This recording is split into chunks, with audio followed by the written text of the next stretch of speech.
They say a man's land is sacred, that your backyard is more than just dirt and fence posts. It's memory, it's sweat, it's the last damn thing you expect anyone to steal. I'm Jake Mitchell. I fought overseas, buried my wife under the oak tree we planted together, and spent 40 years tending the same patch of Carolina soil. Never bothered nobody. Never asked for much. So when I came home from a weekend fishing trip and found a wedding altar where my tomatoes used to be, well, let's just say something broke. Not loud, not fast, but deep. And before the weekend was through, the HOA, a string quartet, and half the neighborhood would learn the hard way. You don't mess with a quiet man's garden, especially not during golden hour. The gravel crunched under my boots as I pulled up the driveway, sun still yawning behind the Carolina pines. My truck smelled like catfish guts, beer sweat, and lake wind. 48 hours on the water had left me sunburned, sore, and eager for one thing. My hammock strung between the pecan trees, a slice of peach pie, and a quiet nap under the late summer sky. I parked, grabbed my bait cooler, and turned the corner of the house. Then I stopped. My jaw didn't just drop, it hung like a broken gate. Gone were my tomato rows, my sunflowers, my wife's old wind chimes that used to tinkle in the afternoon breeze. In their place stood a damn wedding altar, white silk draped between two arched trellises, fake roses curling up like they owned the place. Folding chairs filled the yard like a plantation parade, and a champagne bar, stood smack where I'd planted beans last spring. A string quartet was tuning under a pop-up tent. I watched a man in a tux argue with a florist about symmetry, while two women wrestled with satin bows on chairs that didn't belong in my backyard. I must have stood there 5 whole minutes before a young lady in lavender jogged past, clutching a clipboard like it was a holy relic. She didn't even glance at me. One of my neighbors, Greg, 2 houses down, actually had the nerve to wave and ask if I could grab him a lemonade. I didn't answer. I couldn't. Then she appeared. Cheryl Cranford, HOA queen. Smile sharp enough to cut drywall. Rhinestone visor. French manicure. Clipboard in one hand, walkie-talkie in the other. She walked over like she was inspecting a hedge, not standing on my wife's garden. "Oh, Jake," she trilled, like we were old friends. "You're back early. We weren't expecting you until tomorrow." I stared at her like she'd sprouted horns. "Why?" I said slowly. "Is there a wedding in my yard?" She blinked. Once. Twice. "It's Ashley's big day," she said, beaming. "My daughter. We needed something rustic. Your yard is perfect." "It's also mine." She waved her hand like she was shooing a fly. "Relax. We didn't touch the weird herbs."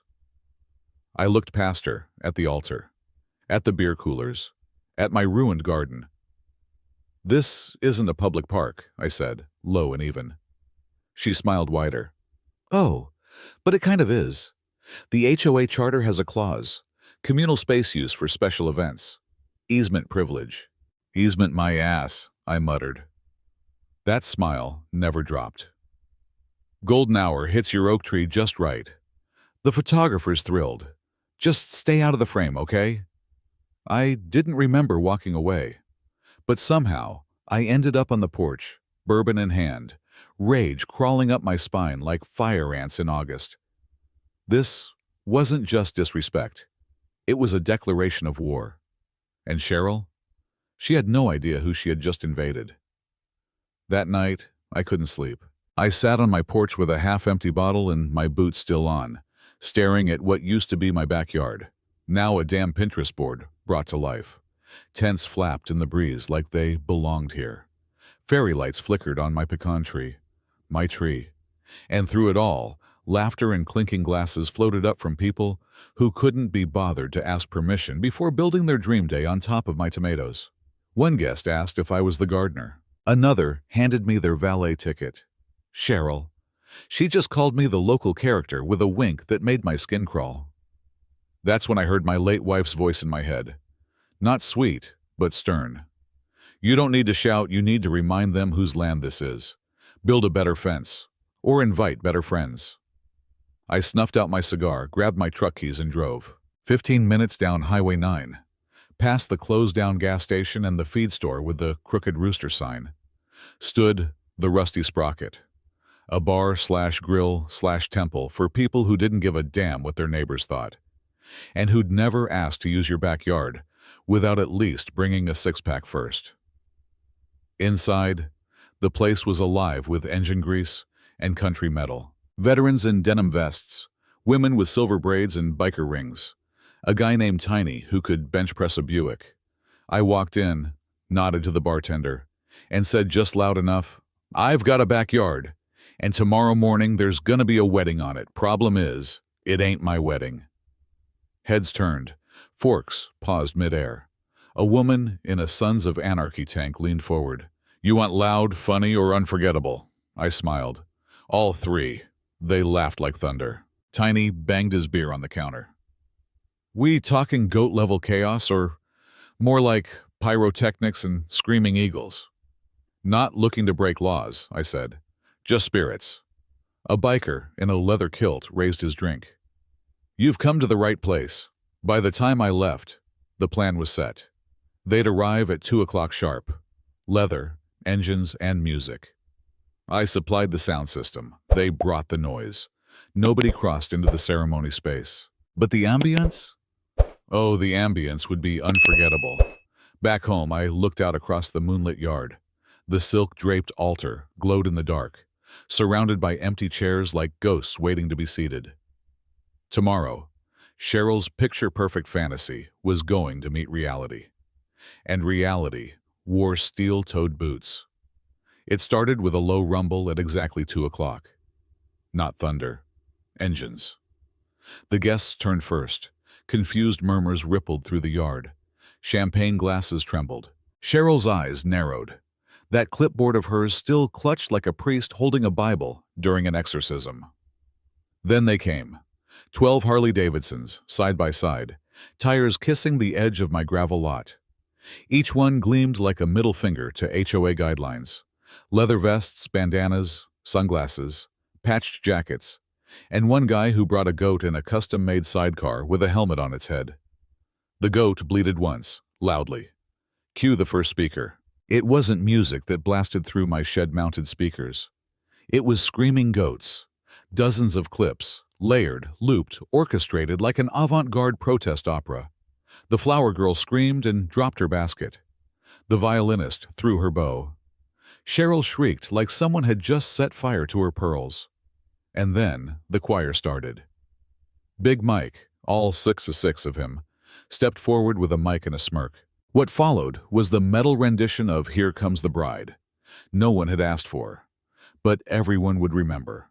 Electric guitars, drum solos, Viking helmet guy tossing glitter like confetti, a bald biker named Diesel screaming a harmony that made 2 pigeons fall out of the oak tree.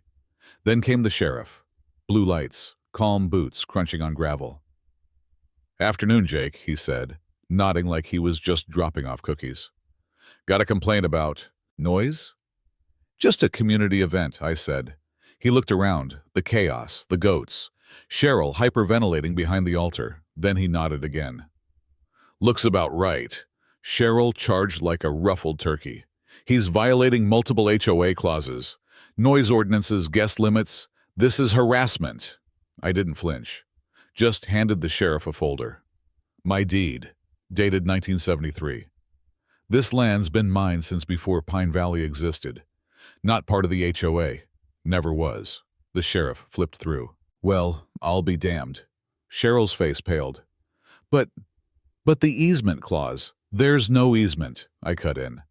"And if your board voted to use land they don't own, that's not just rude, that's fraud." Marty, the HOA's compliance officer, arrived 5 minutes later. He read the same deed, swallowed hard, then excused himself like a man suddenly realizing he's on the wrong side of history. By now, the guests had stopped pretending to be horrified. They were filming, laughing. One asked Big Mike for a selfie. Another joined in the biker sing-along. Then, in the calm that followed, Ashley, the bride, walked across the yard. Still barefoot, bouquet gone, She looked up at me, quiet. "I didn't want this," she said. "Not like this." "Then change it," I said. And she did. Right there. She took her groom by the hand and moved the whole ceremony 15 feet over, right under my pecan tree, on my soil. Outside Cheryl's HOA rulebook. They said their vows barefoot in the grass, while the goats bleated softly in the background, and the bikers watched in respectful silence. Even the string quartet returned, played a bluegrass tune that somehow fit just right. And Cheryl? She sat there like a statue, powerless, forgotten.